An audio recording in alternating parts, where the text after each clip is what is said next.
All right, so we'll go ahead and get started for timing purposes, but thank you to our live attendee and then those who are joining us virtually.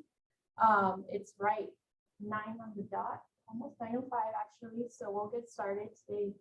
We have a great presentation by our very own research analyst, Catalina Perez, who will be presenting a mini datos presentation today. If you have any questions, we'll hold off towards the end. And we will do a little raffle as well. So if you have any questions, please put them in the chat or you can raise your hand. So we'll go ahead and get started. And then we do have our member orientation right after. So if you want to learn more about the chamber, we'll have a presentation on that too. So Catalina, the floor is yours. Good luck, my friend. Thank you, Elizabeth. Good morning, everyone. I hope you all had a good weekend. Thank you all for joining us today. My name is Catalina Perez. I've been working at the Chamber for 3 years. I started out as an intern while studying at ASU, and after I graduated, I was offered a full-time position. Now I oversee our market intelligence, and that includes any data requests that come through and our datos publication. So today I'll be giving you a mini datos presentation with a sneak peek of the new census data that just came out. First, I'll start with some background on the Azhcc. The chamber has been around for over 70 years, and we focus on 5 key areas: economic development, capacity building, advocacy, education, and market intelligence. And today we'll be focusing on market intelligence. So for 24 years, the Azhcc has delivered reliable, responsible, and relevant data to corporate Arizona, small businesses, and policymakers, especially small business members that are constantly making decisions on how to interact with consumers and how to market themselves.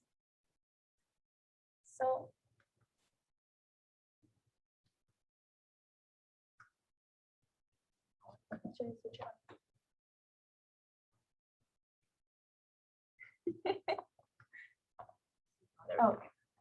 So I want to start off by mentioning our Los Amigos corporate partners. This is a roster of our corporate partners that we have in Arizona. 10 years ago, we had 22. Now we have over 70. And we estimate that there are about 90 Fortune 2000 companies in Arizona, and we have an investment relationship with more than 70 of them. And this isn't our updated roster, but this is an idea of who we work with.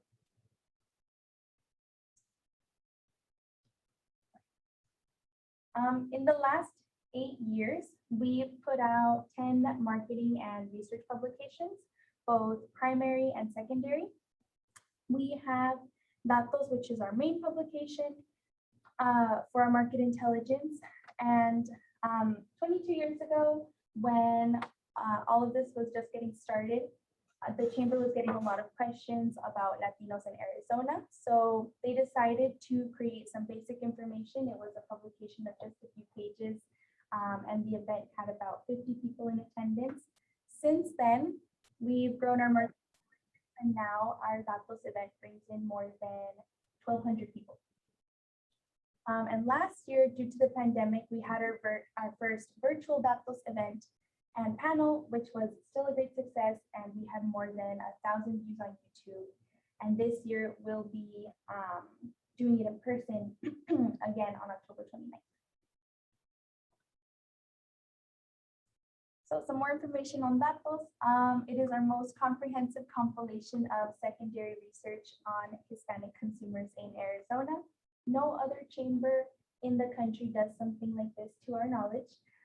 And so we're very excited to be able to produce a publication like this for the state of Arizona.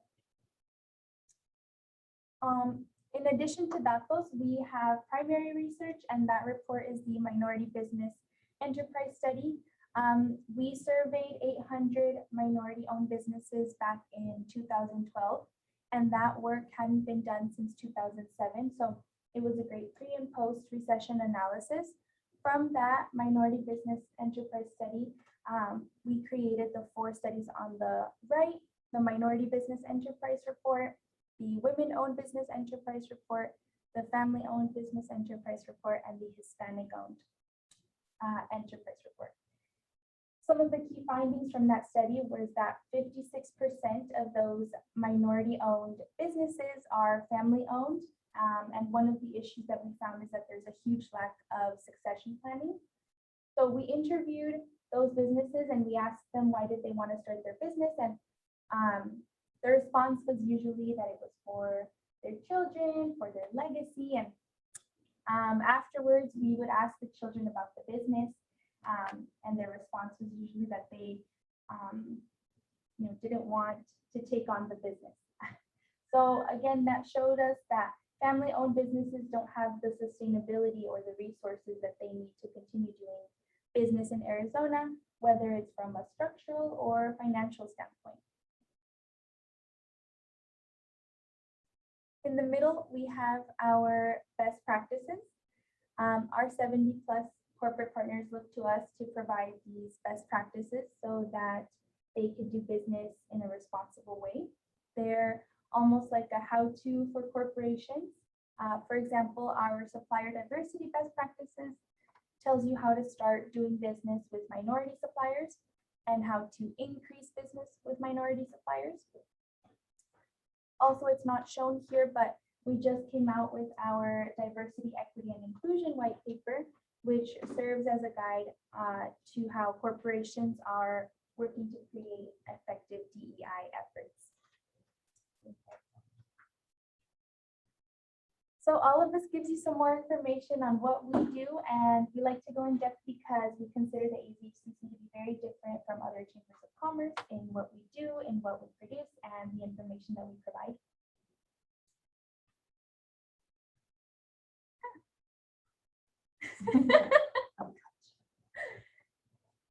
Sorry, Mom. No. Okay, hold on. This one? Hold.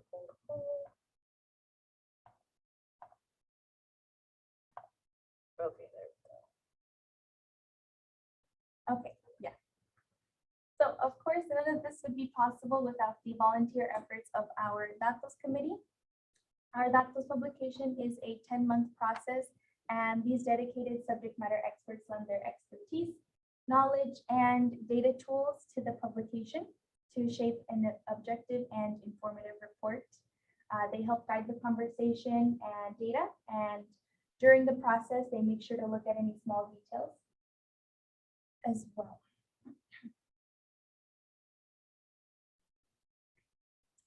3 years ago, we partnered with Vitalist Health Foundation to utilize a national best practice called the Elements of a Healthy Community. This wheel demonstrates 12 social determinants of a healthy community, and every year we dedicate those to a different one. So it's a framework through which we can filter the data and have better conversations with our corporate partners to create more of a social impact in our community. So some of the elements we have here are social justice, transportation, access to care, housing. 2 years ago, we focused on healthcare, and last year we focused on education. Also on this next slide, we have some primary research that we did a few years ago with one of our corporate partners, West Group Research. We took all of those elements of a healthy community that were on the last slide, and we polled Arizona. What we found is that when we look at the importance of those elements, education, healthcare, and economic opportunities are on the top of that list. So this is what Arizonans consider to be the most important elements of a healthy community. So if education is a top priority for the people of Arizona, but we're ranked 46th in the nation in terms of educational achievement in K through 12, that's a problem. And so this allows us to look at the data in very different ways.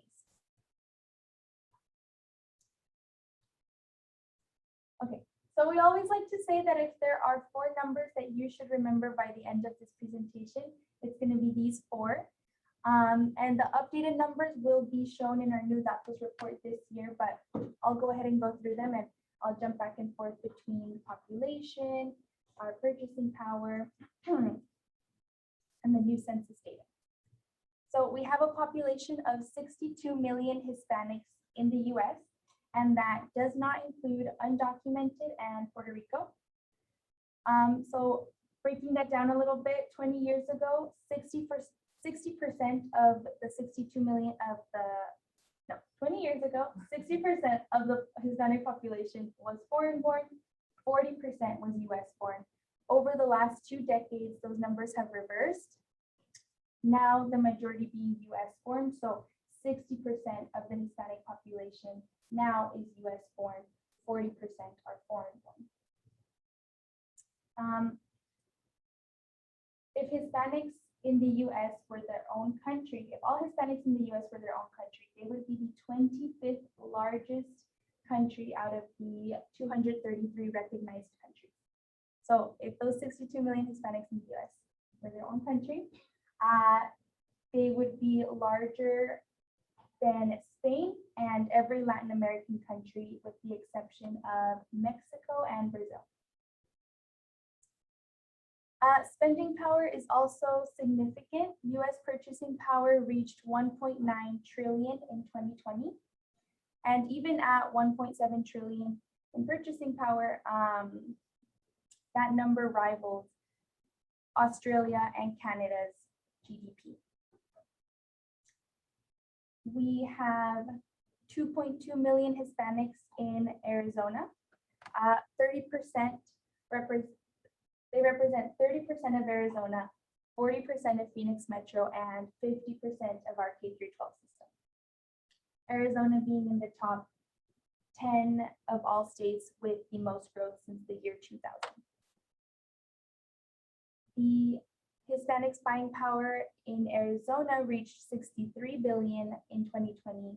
So as you talk to your clients, you want to remember that this is our future and the growth driver for most products and services.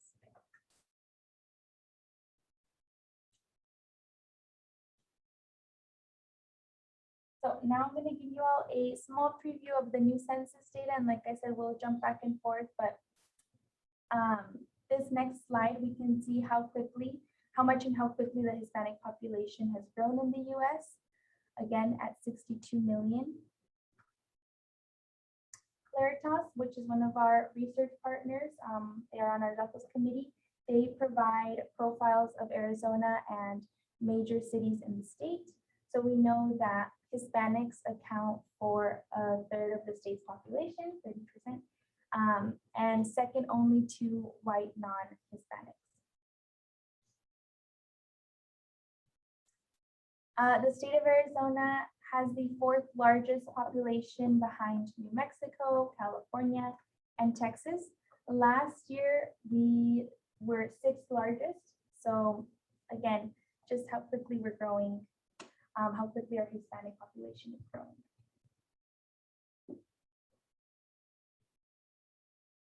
Okay. National purchasing power in the US of US Hispanics is nearly 2 trillion. This slide is from last year, and we met this estimate way sooner than expected. So now we're at 1.9 trillion in 2020, and we had expected to reach it in 2023. A similar situation happened here. In Arizona, Latinos were estimated to reach 57 billion in 2022, and we surpassed that figure, reaching 63 billion in 2020. And this information will also be updated in this year's datos, but the greatest increases that we've seen have been in business. This information is from the Stanford Latino Entrepreneurship Report. They indicated that in 1 decade, while all other US business owners grew 1%, Latino business owners grew by 34%, and their white counterparts decreased by 6%. So, and actually, they also mentioned that between 2007 and 2012, if it weren't for the growth in the number of Latino-owned firms, the total number of small businesses in the US would have declined. So still, Latino-owned companies averaged revenues of 1.2 million per year, while non-Latino companies make almost double that in revenue. And we see this in Arizona as well, where Hispanic firms make 110,000 in average annual revenue, and non-Hispanic firms make significantly more in average annual revenue. And that disparity accounts for a gap of about $36 billion not being actualized into Arizona's economy. We know that in 2002, there were about 1.5 million Hispanic businesses in the US, and just 2 years ago, there were 4.65, so about a 40% increase in Hispanic-owned firms. During that same period, all other firms only grew about 18%, and you can see that we're doubling the number of businesses that the general market has. So what does that tell us? Hispanic-owned businesses are critical to the economy. We're growing 3 to 4 times faster, and 1/3 of all businesses, that's not shown here, but 1/3 of all businesses owned by minority women are owned by Latinas.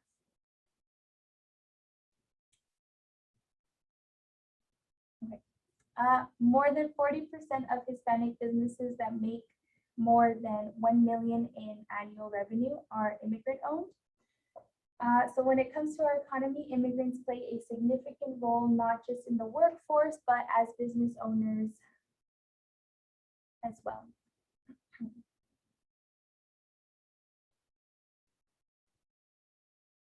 Okay. Oh, and I did want to go back to the Stanford Latino Initiative study really quick, actually. So in the most recent report, the growth rate in the number of Latino-owned businesses was higher than the US national average growth rate for all businesses in 41 states. Another thing, as I mentioned earlier, the growth rate in number of Latino-owned businesses in Arizona was 11% from 2012 and 2017. And remember when I mentioned the disparity gap in Arizona? So Latino-owned businesses overall tend to start small and remain small. So if we consider all Latino-owned businesses, there's at least, all Latino-owned businesses in the US, there's at least a $1.5 trillion opportunity gap if Latino-owned businesses generated on average the same annual revenues as their non-Latino counterparts generate. And that gap in revenue can be attributed to a variety of factors that includes business location. An important factor is that Latinos have only 1/8 of the wealth of white households. Personal savings and money that comes from family and friends are primary ways that most start their businesses. So another issue is access to capital. That's been another barrier, important barrier to growth. And one thing that I read that really stood out to me, Latino-owned businesses that participate in formal business organizations like chambers of commerce are more likely to experience funding success.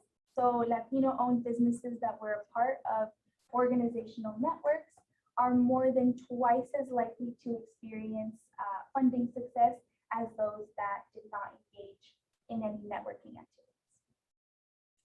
So before I go back to population, I just want to emphasize how important it is to focus on Latino-owned businesses as both job creators and as an important path towards economic recovery.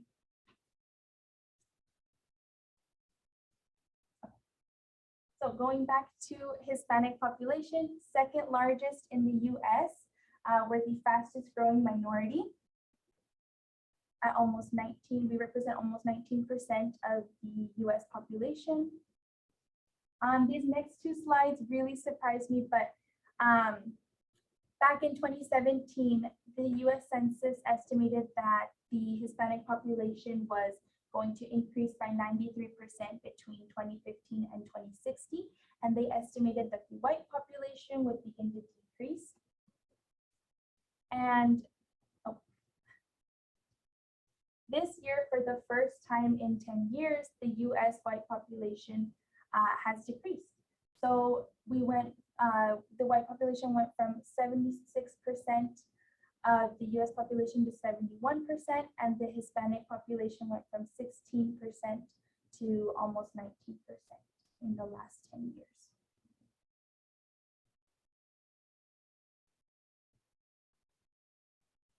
Next, the US will have no racial or ethnic majority by 2055, and again, as more data comes in, this is becoming more and more true. Here we have Arizona's Hispanic population versus the total state population from 2010 to 2020. Racial and ethnic diversity index. This is something new that the census put out, but I thought it was important to include it here. So the diversity index measures the probability that two people chosen at random will be from different race or ethnicity groups. So back in 2010, the diversity index in the US was almost 55%, and now we're at 61%. In Arizona, the diversity index was 57%, and now it's at almost 62%. So 62% chance that two people chosen at random from Arizona will be from different race or ethnicity groups. And a couple of other fun facts: the median age of US Hispanics is 30. The 4 states with the highest median ages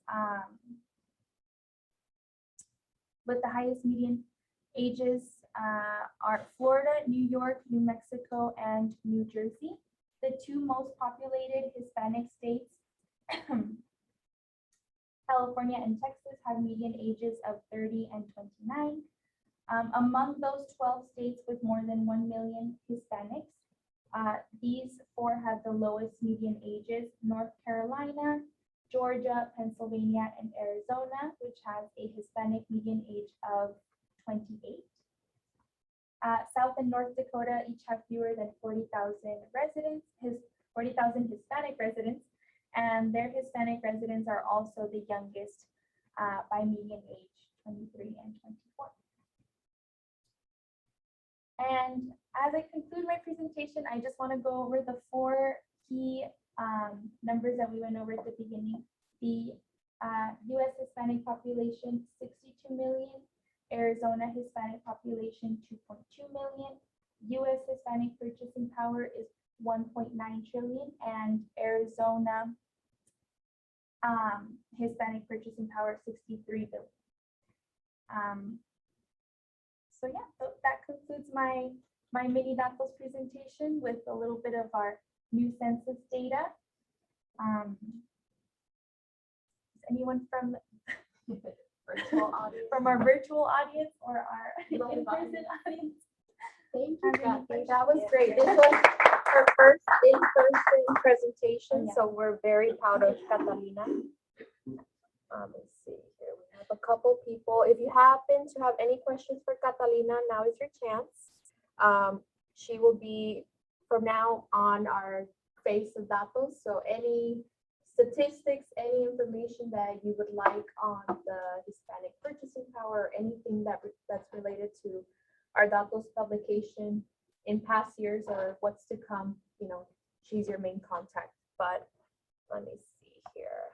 Oh, okay, that's Nicole. We'll give it a couple seconds here or so. If not, we'll transition to our membership orientation. We'll go ahead and get that out of the way really quick. All right, so Catalina, how are Hispanics racially different than other ethnicities? Okay. So race and ethnicity, 2 very different things. Race white, black, and so Hispanics, they can fall into many different race categories. So that's another not issue, but another thing that we've seen the census do is change the way that they've gathered their data, and having more racial and race and ethnicity options when collecting their data. And then, do you have any questions for Catalina? Just are the individual reports available, either in Yes. online or electronic or print? Yeah, they're all online. We have a website, Issue AZ, and you can see all of the white papers on there, all of our bachelor's publications, and I can send you a link to them as well. Yeah, when with that issue link, we have all of our past those publications, but we also have all of our white papers published. One of which was the diversity, equity and inclusion white paper that we just released a couple weeks ago during our business diversity summit. So we have more there. And then I just see another question here. What issue do the family-owned 56% minority businesses face? Succession planning, lack of succession planning. So as I mentioned before, a lot of the children don't want to take on that family-owned business. So, Hispanic businesses need those resources to keep their business going. Well, anyone else on the chat have any other questions? Now's your chance. If not, we'll transition to our membership orientation. We have a couple more questions. Awesome. Okay. The first one being, what issue do the family own 56% minority? Oh, that one. Oh, sorry. Yeah. It's the next one. Yeah, What is? sorry. It's okay. What is the fastest growing business segment and why? Hispanic-owned businesses. And what's the reason why? Great question. Now I'm getting a little nervous being put on the spot. But yeah, we're seeing more Hispanic entrepreneurs, more Hispanic-owned businesses growing, and they're the fastest growing business segment. And then they're asking Hispanic women owned. I'm assuming is this one of the fastest growing segments too? The Hispanic owned business. I'll have to. I think so. Okay. Awesome. Does the lack of capital or access to capital, is that affecting some of the succession plans? Yes, it's actually, that's one of the issues in the disparity gap, and one of the issues when it comes to succession planning. And then we have one. That's when they required, up until 1987, that is when women required, that is up until when women required a man's signature to start their own business. Up until 1987. The question was, what happened to women in 1987? So I guess they required a man's signature To start their own business. So is that a reason why, I guess, the Hispanic women-owned business segment, has increased significantly since then? Okay. Awesome. Well, do we have anyone else? Any last minute questions? If not, we'll go ahead and end this presentation today. This portion, I mean. Awesome. Okay. So great work, Catalina. Good job. Good job. All right, so we will continue with our membership orientation. So we will have our staff present. Izzy and Rosa will present today. Start for you.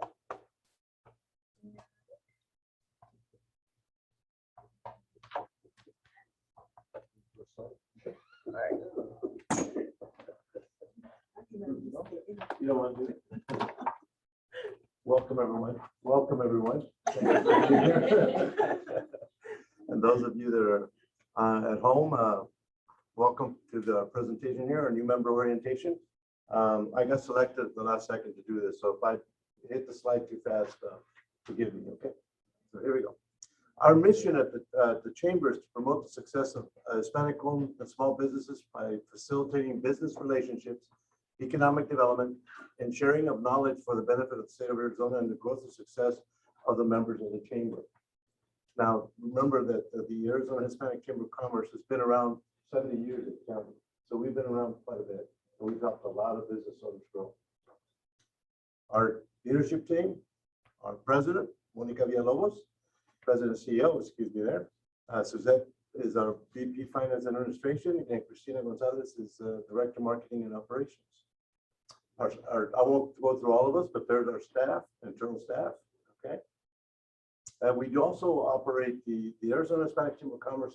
Over 20 years now has operated the Phoenix MBDA Business Center. Alika Kumar is our Executive Director, and Yvette Uriondo is a business consultant, and they help businesses that do anywhere between $500,000 in the growth mode or $1 million and above to help them with either more contracts or even financial help as well. So we've been there for, like I said, over 20 years. We just received this grant about a year and a half ago, roughly. Betsy and Alika. Karen Graves is our project director. Peter Gray Schwartz is also, both of them were at the MBDA, and now they're over on the Betsy side, helping the Native American, serving American Indians, Alaska Natives, Native Hawaiians, and all tribal entities. They've got about 6 staff right now going on. So. And of course, I won't go through all of them, but we have our board of directors. Now here's our Los Amigos Partners. We roughly have around 60, roughly Los Amigos Partners. These are partners that believe in what the Chamber is doing as far as helping small business owners, Hispanic small business owners in the community. We have a lot of channels of distribution reach. We have, of course, the MailChimp, the Facebook, Twitter, all those. We're in all those, and all of them. We have a lot of followings in all of those distribution channels. So. We have online presence as well. We have websites on all these: Facebook, Twitter, LinkedIn, Snapchat, Instagram, Media Partners, and so we do. We're on, and we do have an online presence very heavily out there. So, and the importance of the Hispanic and MBE markets. Minority business in Arizona, as I don't know if it was mentioned earlier, but it's growing 3 times faster than any other firms in Arizona. Okay, 98% of all jobs are from small businesses in Arizona, and between 2007 and 2012, all Arizona firms grew by 2%. Our minority-owned firms grew 60%, Hispanic-owned firms grew 70%, and Hispanic women-owned firms grew 116%. So the Hispanic women owners they've taken off. Minority-owned firms make roughly about $110,000 average annual revenue. Non-minority-owned firms make an average of $500,000 and annual revenue.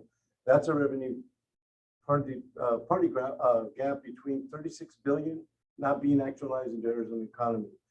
So if minority-owned businesses do not scale to party with non-minority-owned companies, we will have a lot of micro businesses in the future. So we're trying to, bridge that gap a little bit. Hispanics in Arizona represent 1/3 of the Arizona population and 42% of Metro Phoenix, which is growing here in Phoenix as the last census came out.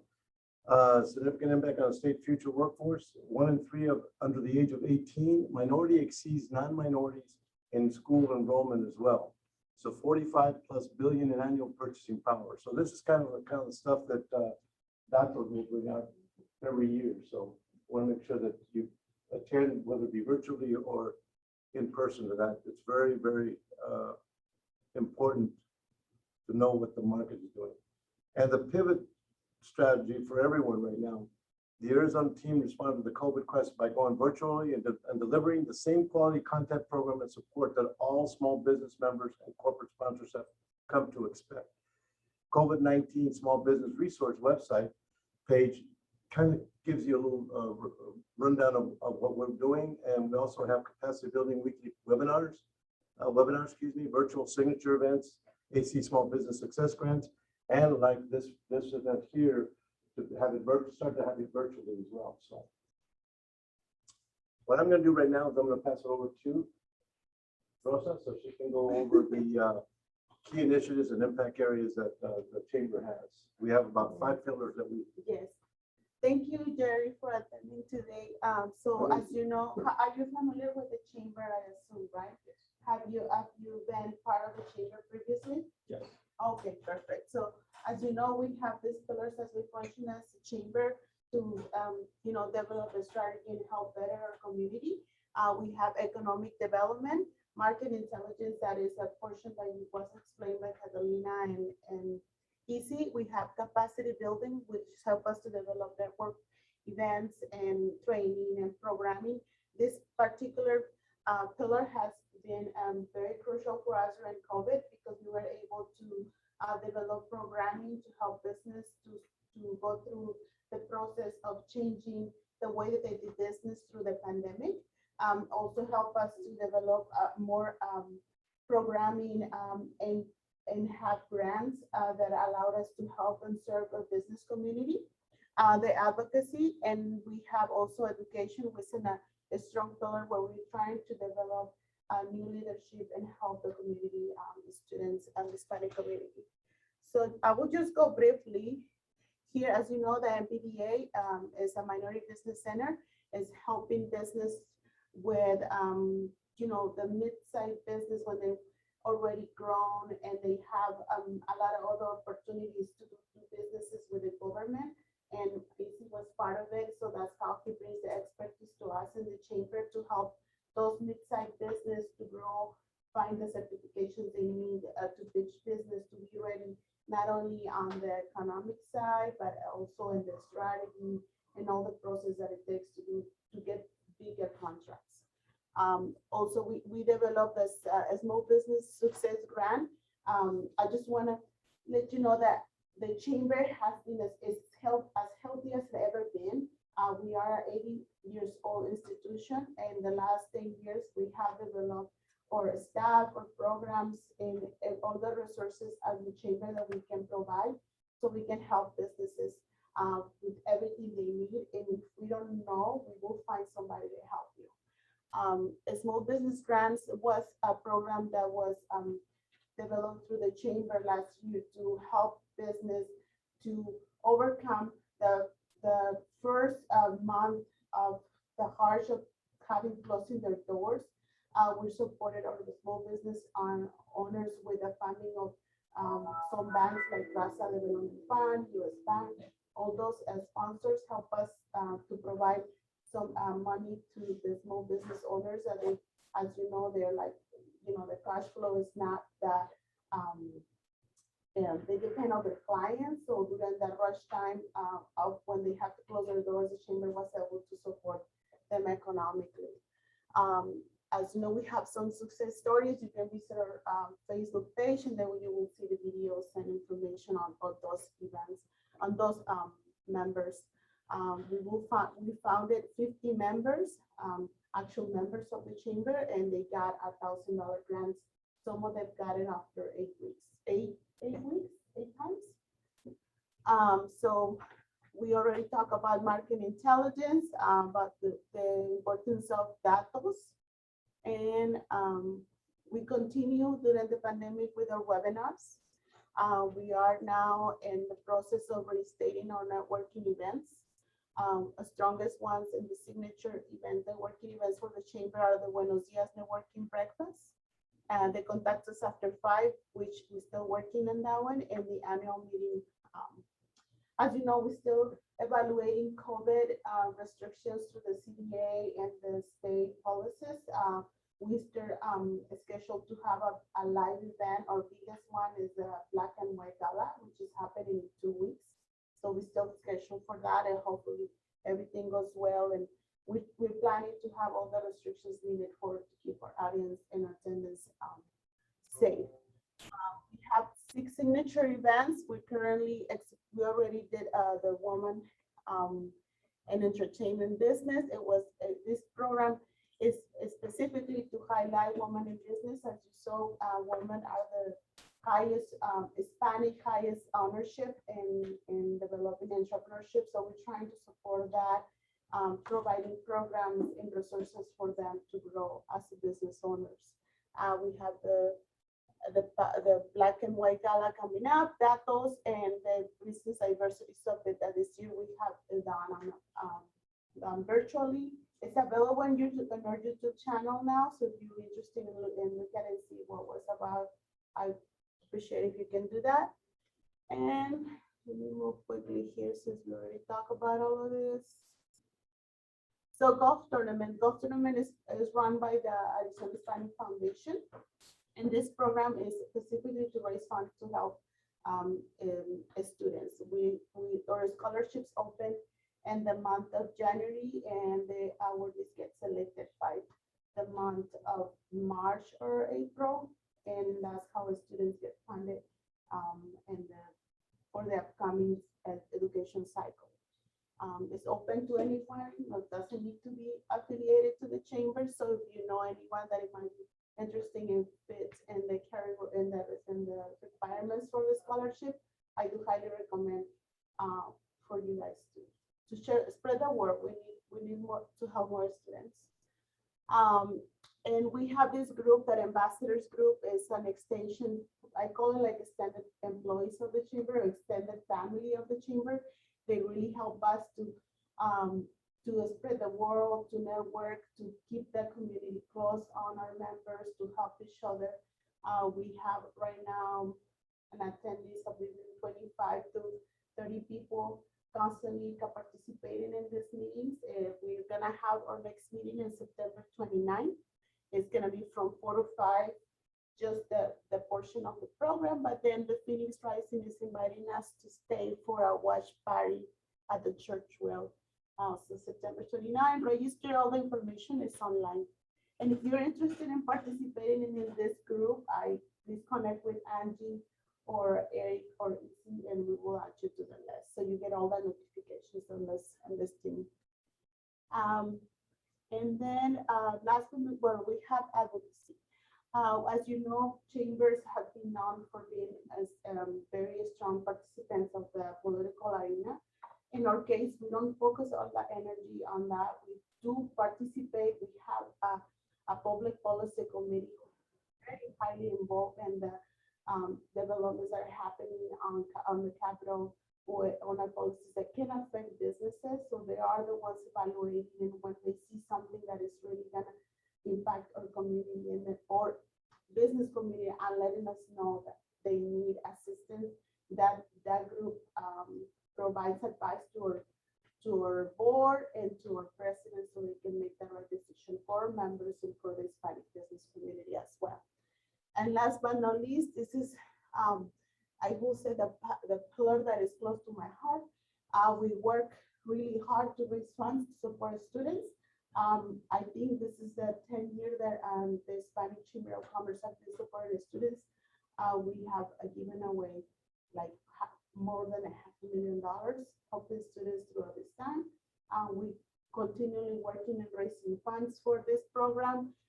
All the students not only get the opportunity to get funded, but they also get a mentorship program to the College of Census Arizona, which is a nonprofit organization that provides services to students to develop their skills, not only for enhance their education and provide them with the tools they need for tutoring and also for leadership development. And it's funded by the golf tournament. So if you're a golfer, you would like to support us with that, I appreciate if you can participate. This is the last colors awarded. This is the information regarding this. Like I said, it starts in January, ends in March, the closes up. And okay, as a member of the chamber, thank you so much for becoming a member. We are more than just a place that you can come and be part of the Hispanic business community. We are offering a job bag that is very highly in demand right now for the circumstances. And also you get a free banner ad in our website. That is a website that it gets 10,000 over 10,000 hits a month. So it's a great opportunity to brand your organization and to let everybody know that you're part of the chamber as well. We promote our members in our Member Monday. If you would like to be promoted, just let one of our business development team know, and we will put you on the list to be promoted. We also have our directory and another opportunities for their work through our community partners and network. And once I don't know, did you already had opportunity to sign in? Okay, perfect. So this is how it looks like online. Once that you sign in, your username is sent via email. Once that you log in, you will be able to add events, a job bank, also register automatically to the events since your information is there. You just go on the top of the website and to do member login, and automatically will redirect you to this page. Okay. That. So for those who are not members and you're interested to join, or information for joining is on our website. And we have this great partnership with some of our clients and members, and we are extending this offer through Venture. Venture is an organization who manage payroll. So if you know a business that is over 10 to 15 employees and they would like somebody to manage their payroll, Venture is a great program for as business owners. We also have an agreement with Woodman. If it's a new entrepreneur person that doesn't have a website, they give them a free 5-page professional website just for being part of the chamber. Also, we have a partnership with Arizona Central. You get a special discount. All of this information is included in your membership, new membership packet, so keep an eye for that.